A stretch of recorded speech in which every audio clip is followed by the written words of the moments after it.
Vlog number 2. Hello. It is the 24th of February, 2025, and I am so happy.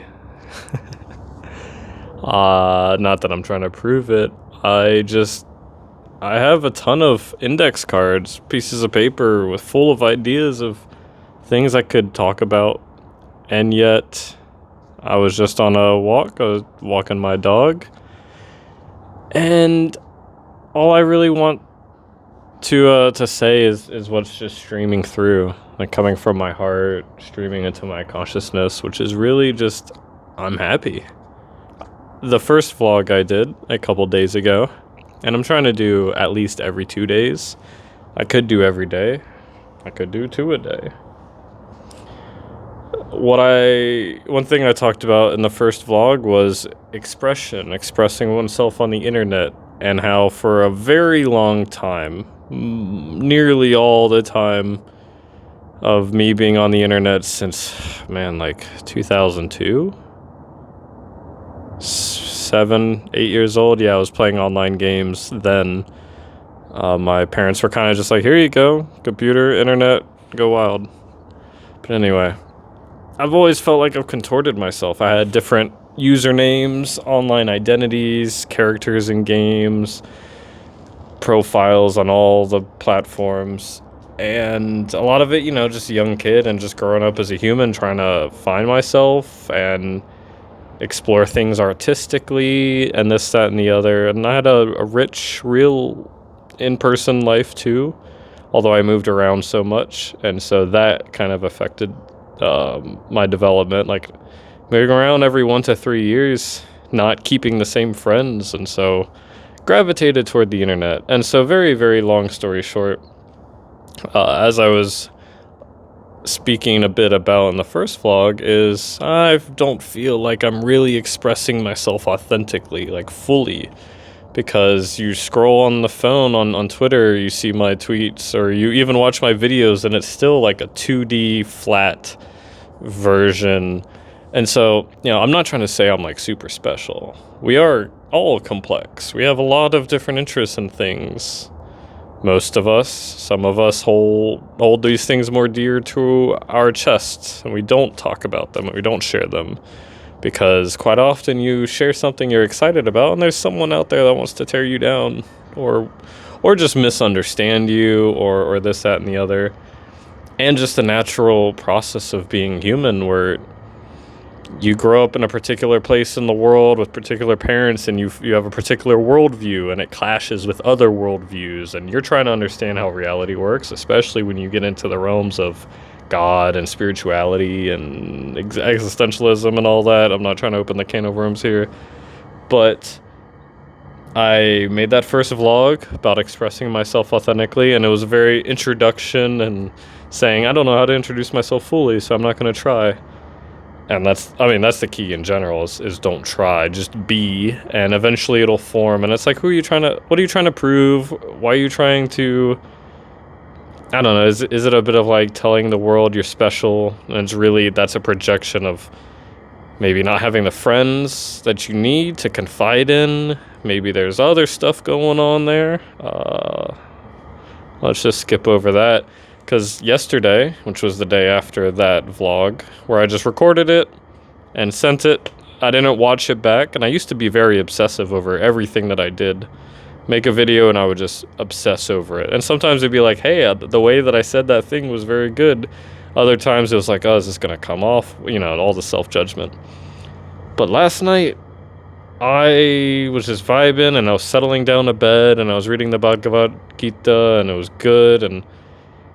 And then, I don't know if it's just like, because Twitter and the phone is so interesting, borderline addictive, but I felt like I should open up my phone. There's going to be a tweet there that I need to respond, or that I could respond to, or something that's going to fire off. And no joke, for like 3-4 hours I was up.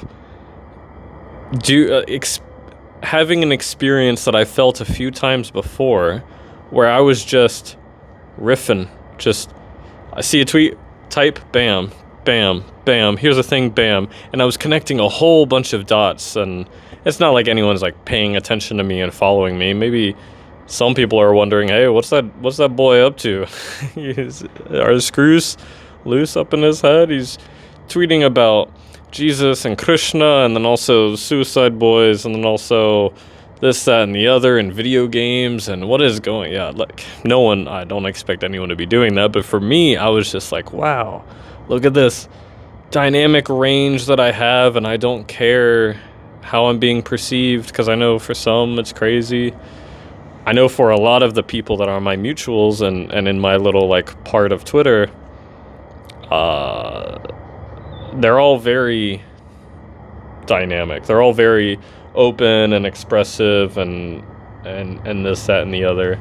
And also there's like the little part of, I think my Twitter algorithm reputation is completely borked from all the deleting, from all the bot interaction, from whatever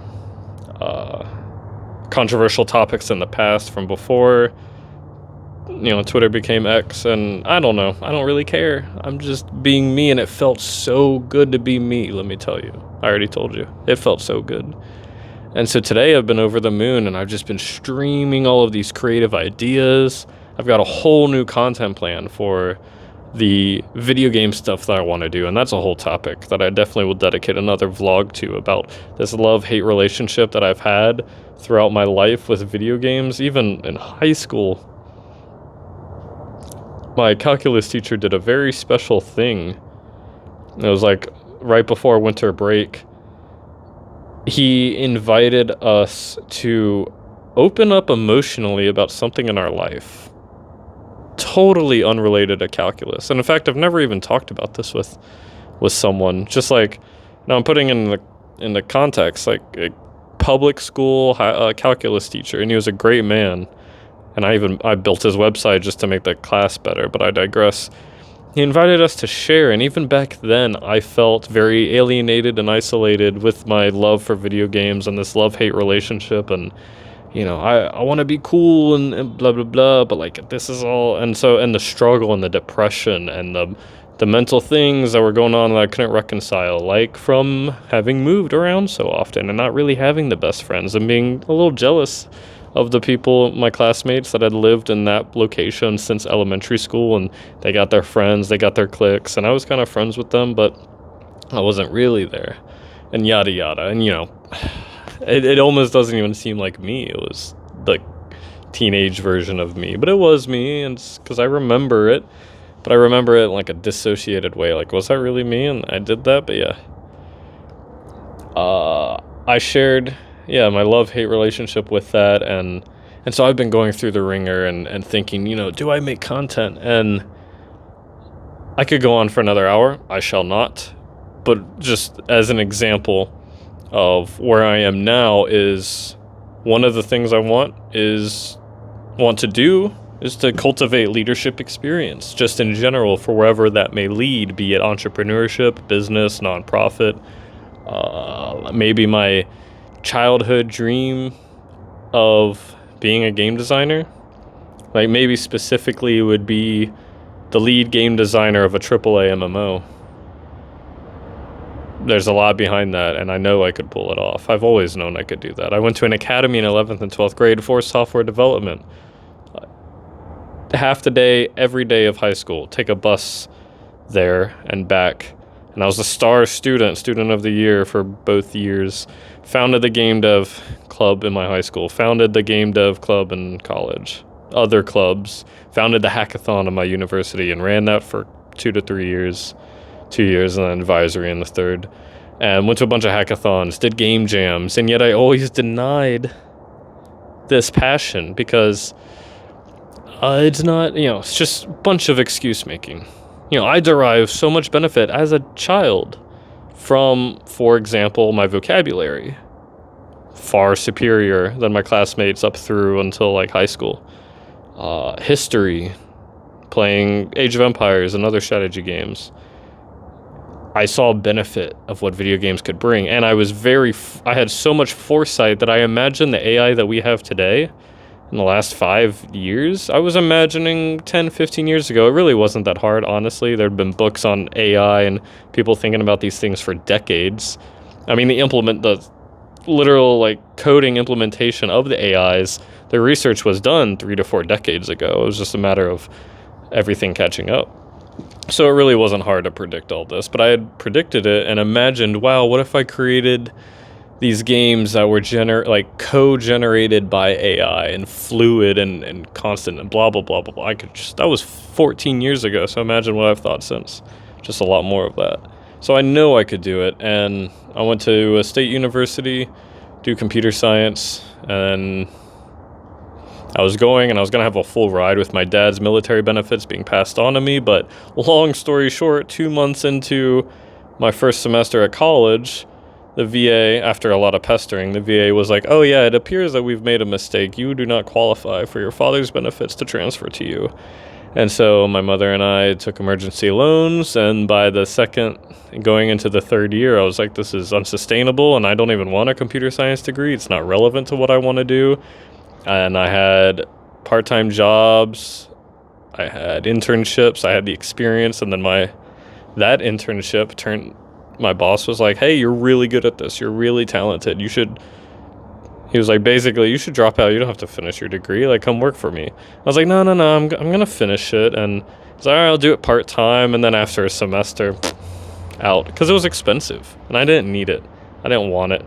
And there was a whole lot of other things going on. But that's the gist, is I dropped into web development that didn't really give me satisfaction. I was good at it, been doing it for a number of years, even going back to MySpace, so there was a natural talent there, but I really wanted to do games, and I didn't pursue it, and then the whole cocktail of having too much fun, let's just say that, in college, and then that going on way too long, and then also a very intense, my one and only psychedelic experience that just completely disrupted me. Like, I actually kind of got one shot by it. Dropped out of everything. My university wanted to highlight me as the star computer science student. I would have had my name, face, bio plastered all over the university, at least the School of Engineering building, and I didn't want that attention. I didn't want that expectation of people. What I would do, and of course the expectation would be to go to FANG, to Silicon Valley. I very easily, it was so boom right there in my lap, to go to Amazon or Facebook or Microsoft, Google. The PhD student that I was shadowing went to Google. That was easy if I just kept it up, and I didn't.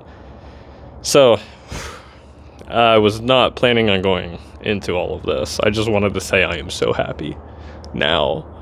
Is my money situation great? Nope, not at all. I could definitely use some help on the money front. I've learned a lot. I feel like everything I need to learn in terms of how to manage my money now.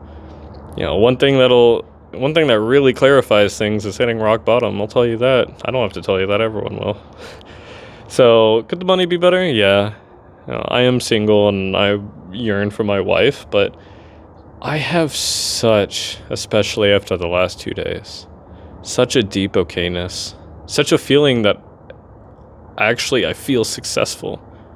I don't physically see it. My senses do not do not recognize it, but it's just a deep feeling like I'm finally creatively expressing without the self-judgment, without writer's block. And every creative will tell you, when you don't have writer's block and you're just streaming, it is the best thing ever. You don't need anything else. You don't need riches. I would love to have funding for my projects to make it happen quicker, to be able to, for example, pay video editors and editors of my writing and collaborators for coding apps and games. I'm getting there. I want to rush it. I do. And I think it's coming. Or I'm just feel like a tidal wave crashing ashore in slow motion, to again quote Ruby. So life is really good. And I don't know, what kind of vlog is this? Like, if you're even watching 14 minutes in, I'm not just here to communicate anything. You can tell I'm just being me. I'm finally just authentic, just chilling. Definitely need some water. Just, whoo. So yeah, I have tons of ideas of videos I can make, but this is what wanted to come through. I'm super happy. There's a lot to share, and there's a ton of videos that I've recorded in the last couple of years sitting on my phone, backed up to my computer. So many journal entries that I could look through and pull ideas out of. There's so much content there, and now I'm even wondering, should I? Because I was going through a lot, processing a lot, lots of therapy and such. And now that I'm here, maybe I just keep doing this one day at a time, just streaming the next thing. Because it's pretty tricky to look back in the past, especially my past. There's so much emotional charge to it. There's so much fumbling the bag and fumbling. This one woman in particular that felt the stars did align, everything was there, and maybe she just served to be the catalyst for this growth. Because if it wasn't for that and the intense heartbreak that took me 2 years to process, I know, crazy, I would not be here. So maybe she came into my life exactly for that reason, and my obsession and hope and prayer and begging to God, hey, can we redo this and whatever, it gave me the clarity as to how I'm being weird, what I should get over, and learning how to detach from things, because detachment's pretty important, the skill of detachment. If you lose something, are you going to be hung up for days that you've lost it? Or are you going to get on with your life? If you lose a loved one, yes, there's, I think, some grief. You don't want to just turn that off. That's heartless and weird, and there's a whole bundle of things there. But process the grief and move on. Like, they don't want you to now be paralyzed for a couple days, a week, not doing things with your life because you're mourning so much. It's like, no, you have a limited time left in your life. Go live it. I'm pretty sure that's what they would say. It was like, hey, okay, we're not going to get any more into that. So this is where I am right now. A preview, a little window into where I am, especially because I spent all day doing other creative stuff, but not on this channel. I'm not going to get into that here. I'll share that later. Yeah, I think that's it. Vlog number 2. Many more to come. I don't know if anyone's watching. Do I say like, oh, let me know what you think? Or I don't have any clever question other than, yeah, I don't have the capacity to like, yeah, that'll be it. Clearly, I haven't said anything in 20 seconds. So be well, and I will drop another one of these in a day or two. Peace.